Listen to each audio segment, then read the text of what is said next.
Hello, আসসালামু আলাইকুম। কি অবস্থা সবার? সবাই কেমন আছেন? তো আজকে আমি এবং আমার বাচ্চাদের সাথে করে নিয়ে যাচ্ছি পিঠা উৎসবে। তো পিঠা উৎসবে যাওয়ার আগে কিছু কথা বলবো যে জলে কিছু কিছু মানুষের আমাকে দেখলে, আমার ভিডিও দেখলে এবং আমার উন্নতি দেখলে সবার জলে। যেরকম আমি যখন স্কুটি চালাই যাই তখন দেখি অনেকের জলে, আবার আমি যখন ভিডিও আপলোড করি তখন দেখি জলে। এখন রক্তের মানুষেরই আসলে একটু বেশি জ্বলে। তারা আমাকে মানে ডাইরেক্টলি কিছু বলতে পারে না। তো তারা একটা উছিলা খুঁজে, যখন আমার ক্যামেরায় দু একজন ঢুকে যায় তখন তাদের একটু খুব জ্বলে বেশি।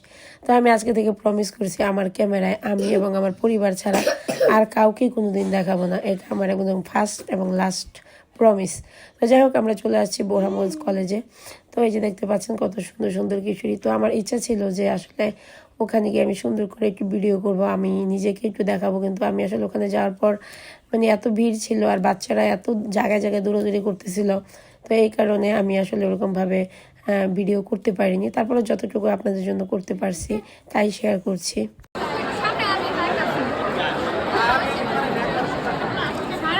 তারপরে আমি আমার আম্মাজানের কিছু ছবি এবং ভিডিও করে দিলাম, কারণ বোরহামগঞ্জ কলেজের ভিতরটা খুবই সুন্দর লাগলো আমার কাছে। বিল্ডিংগুলো এত সুন্দর আর স্টলগুলো এত সুন্দর করে সাজানো হয়েছে।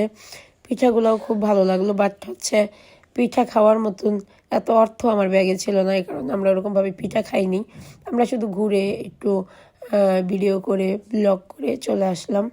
তো তারপরে ওদেরকে নিয়ে একটু মাঠ দিয়ে হাঁটলাম, তারপর চলে আসার সময় কাছে গেছে আর কি। তো এর ভিতরে পরি বলতেছে, আমাদের পরিচিত এক মানে ওর পরির আপু হয়, তো বলতেছে চলো একটু দেখা করে যাই। তো আমি বললাম যে না, এখন ঝামেলার ভিতরে দরকার নেই, আমরা ঘুরে ঘুরে স্টলগুলো দেখি।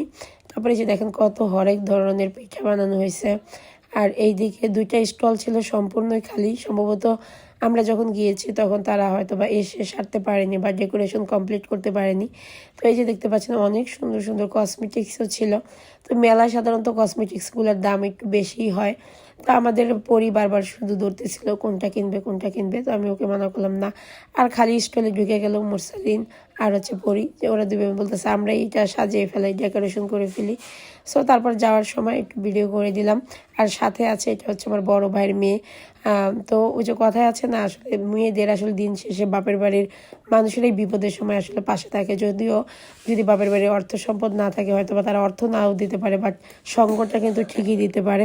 তো পরির জন্মদিন ছিল, পরি বলতেছিল আমার বোন নেই, তো চলে আসছে মামাতো বোন পরীকে সঙ্গ দেওয়ার জন্য। আর এদিকে আমাদের মুরসালিন স্মৃতিসৌধের এখানে ওখানে চিবিতে চাবিতে হচ্ছে দাঁড়ায় থাকে। আমি জানি না মুরসালিনের উপর মাঝে মাঝে কি ভর করে।